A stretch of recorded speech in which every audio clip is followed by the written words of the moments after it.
Hey, this is John Reed of JohnERP.com, continuing with the SAP Solutions series.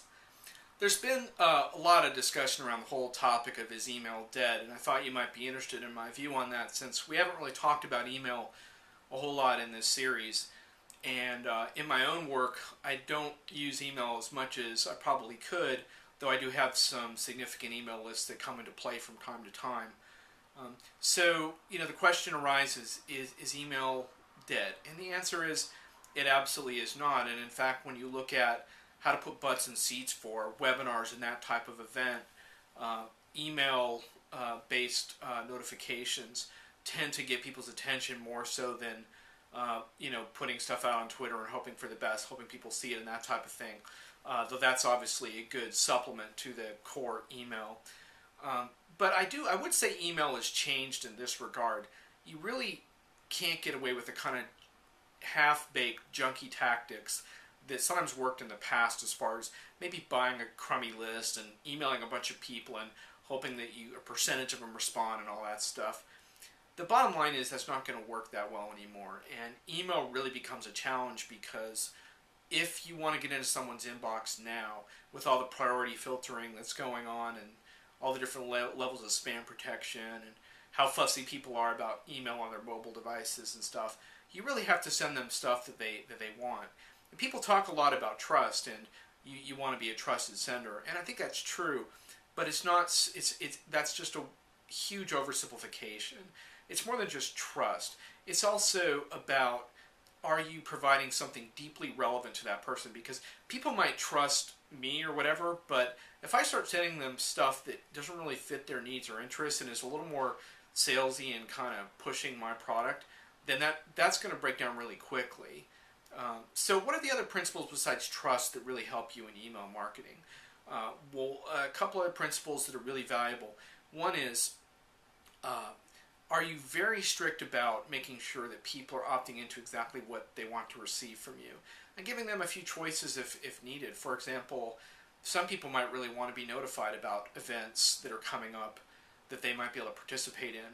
So an event-driven list makes a whole lot of sense to give people access to. But there might be other things too. People might appreciate a monthly update on what your company is up to, just general news and information. But that might be the real Kool-Aid drinkers that really love your brand and product.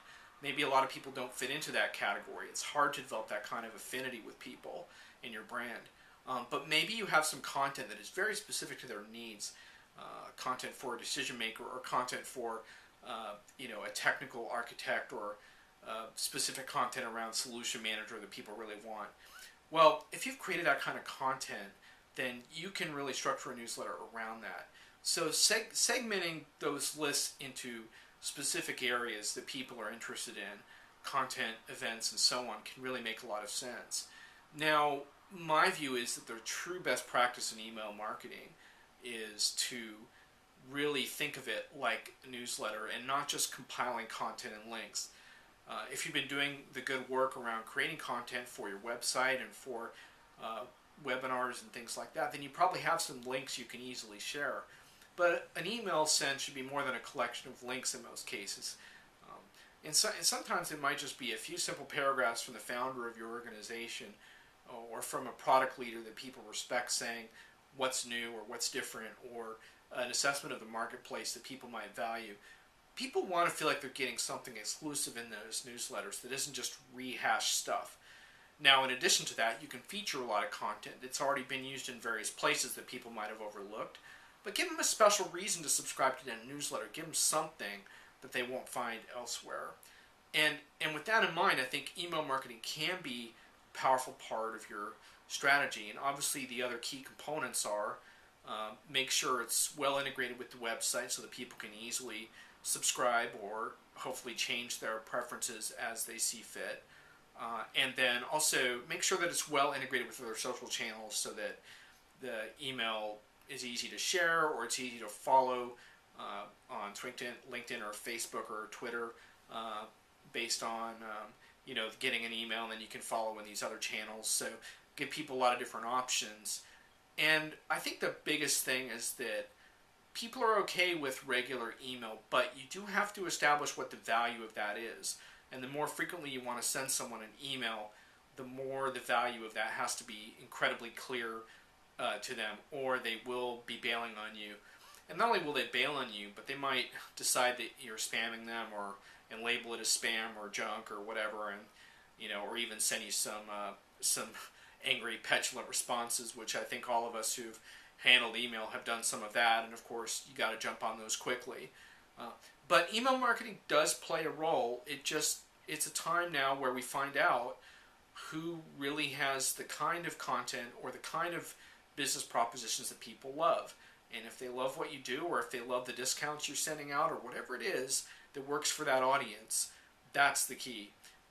But just a generic send all the time and not giving people a way of getting out, that's going to be crummy. And I can tell you there's a really well-known social conference that I won't call out by name, but they have a horrible email strategy, because once you wind up on your list, every time they do an event, they start sending you emails, but you can only unsubscribe from the event, not from everything they send out. And that's a great example of a totally botched up strategy. So make sure that if you send someone something, they can get off all your content, all your lists, or if they want, they can modify it in a clever way.